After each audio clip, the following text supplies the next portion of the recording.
All right. Well, not a good outcome. And before I talk about some of the other stuff, I want to give credit to Iowa State and Matt Campbell and his staff. Did a great job getting their guys ready. And from what I understand, they still control their destiny and they have a chance to win the conference. We are nowhere near that right now. We got to find a way to win one more game so we can get have an extension on the season. And so I was hoping that we'd have a better chance of doing it tonight. We'll have to be ready for the game next week, our last game at home, and against Oklahoma, who's a ranked team. So that's, I believe, the last two teams on our schedule are ranked. So, but I thought Iowa State did all the things they needed to do to win the game. They attacked us on all three phases. And if you look at the stats alone, you can see that they want a turnover battle. I've mentioned, you guys heard me talk about this, the third downs have been an issue for us on defense and on offense. And so we looking at the 1 for 11 on third downs is not good enough, and 1 for 4 on fourth downs is horrible. So it's not good enough.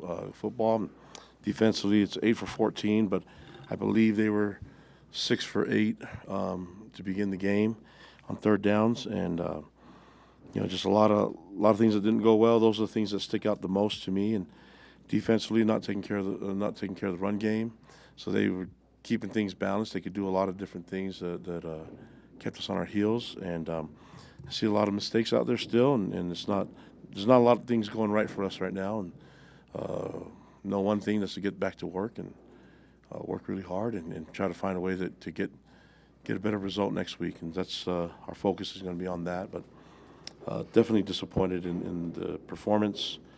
And it takes nothing away from what Iowa State's doing as a program and what they're doing with their team. I thought they played a great game.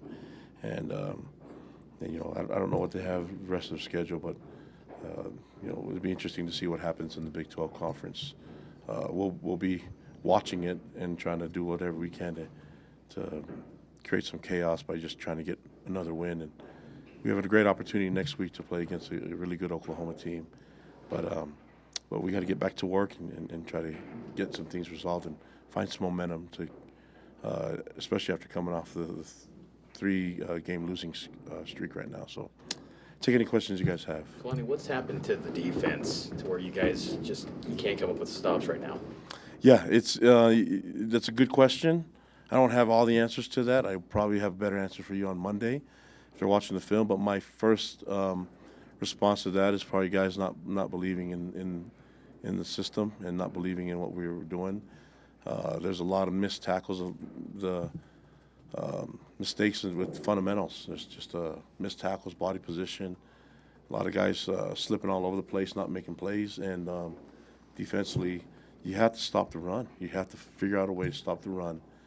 And did not do that. They had so many big plays, and just a lot of it seems to happen on third down. So we've got to figure that out. And there's probably a bunch of different ways to get that done. But I'm open for all of it, and I'm looking forward to fixing that and getting that done by the time we take the field again next week. When you say guys aren't bought into the system, is players not bought into what Jay Hill's coaching? I've been around this scheme for a long time, most of my career. And the way it works is everybody's got to do the 1/11th. And so when your opportunity comes, you got to find a way to make plays. And that's but we're responsible for that. Me as a head coach, all the coaches on defense, Jay Hill and the rest of them, we have to find ways to get our guys to do their part. And everybody's got to do their part, starting from me. So that's just not good enough. And if we're going to stop the run, this is a gap sound, assignment sound type of defense. There's teams that are out there that are running the same type of scheme and system, and they're having great success at it. We've had great success with it early in the season. So we've got to find guys that can get it done, coach it the way it's supposed to be done, and then find ways to be effective. Kalani, the way the game started, coming off a tough loss, you want to come out strong, but then fumble on the kickoff, an interception, another fumble on the kickoff.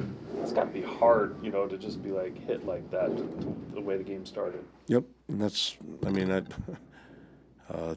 take care of the football, good ball security, If individuals can't do that, then they can't play football here. So just being careless with the football does not work here. What was the issue with the slipping? It seemed like there was a lot of problems with the footing and cleats. Yeah, I don't know. They're on the same surface too. So I don't. We're both Nike schools, so you know I feel like to me that's more of a situation of body position, cutting off the wrong foot, cutting off the inside foot on plays. There's a lot of guys on the ground, but I don't want to make that the reason. There's enough mistakes that were out there that had nothing to do with us slipping and the footwear on the field. I'd like to give everything the right attention to make sure that we get better. It had nothing to do with us fumbling the ball. You know what I mean? And us not getting the right reads and throw. I mean, first three plays of the game is like fumble on kickoff return. We throw an interception, play one. They score. Then it's like we fumble the next one, give the ball right back to them. And you're looking at it, it's like 10-0, right? It's you need to stop spotting teams this opportunity. And it's just careless mistakes. And that's our job as a coaching staff and as a program to make sure that we do much better. And that cannot start like that. What do you think of the You've put play an of Jake emphasis- Russ last Sorry. night? Go ahead. Go ahead. What do you think of the play of Jake Russ last today? Well, he turned the ball over. And so, you know, it's not like I think he ran hard, you know, but I don't know. I have to watch it. It's like it wasn't good enough to score points. I mean, you can't win games scoring only 13 points. And you can't win games giving up 45. And you can't win games giving the ball up and turning it over that many times without getting turnovers yourself. So it's just a momentum of a lot of negative things happening, and we've got to find a way to correct it. Last two questions. Lonnie, you've kind of built your coaching career on being strong in the trenches. Yep. Put a big emphasis on that. It seems like you guys are just getting manhandled on both sides of the ball. Why is that?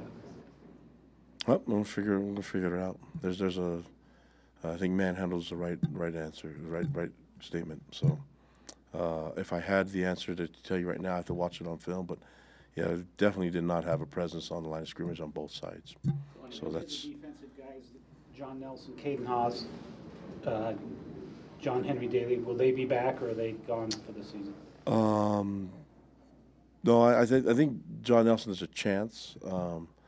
Caden, there's a chance, but they haven't practiced, you know. So until they get on the field practicing, then probably questionable more than anything. How much are these blowout losses impacting the culture of your program right now and the No, belief? the culture is going to keep thriving. We have to build on the culture. Like we can handle tough times and adversity. That's part of life.